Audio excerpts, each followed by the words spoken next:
के बीच व्यापार समझौते का प्रारूप अब वाणिज्य मंत्री पीयूष गोयल जी ने प्रस्तुत कर दिया है और अब इसके बारे में किसी भी प्रकार के भ्रम की कोई संभावना नहीं रहेगी। प्रधानमंत्री श्री नरेंद्र मोदी जी के नेतृत्व में भारत सरकार ने पूरी परिपक्वता, पूरी दृढ़ता के साथ भारत के हितों को सुदृढ़ करते हुए स्पष्ट रूप से कृषि और दुग्ध व्यवसाय के क्षेत्र, यानी आम बोलचाल की भाषा में कहें तो जिन फील्ड्स को प्रोटेक्टेड किया है अर्थात संरक्षित किया है, जिन पर इस व्यापार का कोई विदेशी आयात का प्रभाव नहीं पड़ेगा, उसमें गेहूं, चावल, चीनी, दाल, मिलेट्स, ज्वार बाजरा वगैरह, वहां से लेकर born out clothing, domestic gold, यानी एक विस्तृत सूची दी है। इससे यह बहुत स्पष्ट हो गया है कि भारत के किसानों के हितों का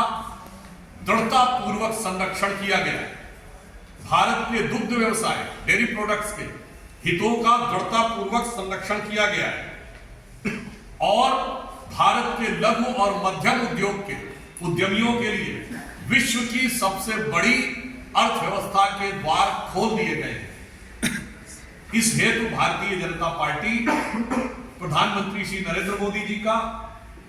के प्रति आभार व्यक्त करती है और देश की संपूर्ण जनता के लिए यह एक बहुत सुखद और अनुकूल अवसर है। और अब एक बात बहुत स्पष्ट हो गई है कि पहले संयुक्त अरब अमीरात के साथ डील, ऑस्ट्रेलिया के साथ फ्री ट्रेड, ब्रिटेन के साथ फ्री ट्रेड और फिर नॉर्डिक कंट्रीज यानी स्विट्जरलैंड और नॉर्वे जो उत्तर यूरोपीय देश हैं उनके साथ फ्री ट्रेड, उसके बाद यूरोपियन यूनियन के साथ, यानी 5 के बाद ये जो 6वीं समझौता अमेरिका के साथ हुआ है, निश्चित रूप से यदि इसे सामान्य बोलचाल की भाषा में कहें तो ये सिक्सर मारने जैसा है, जो ये दर्शा रहा है कि विगत कुछ महीनों में विश्व की सभी प्रमुख विकसित आर्थिक शक्तियां भारत के साथ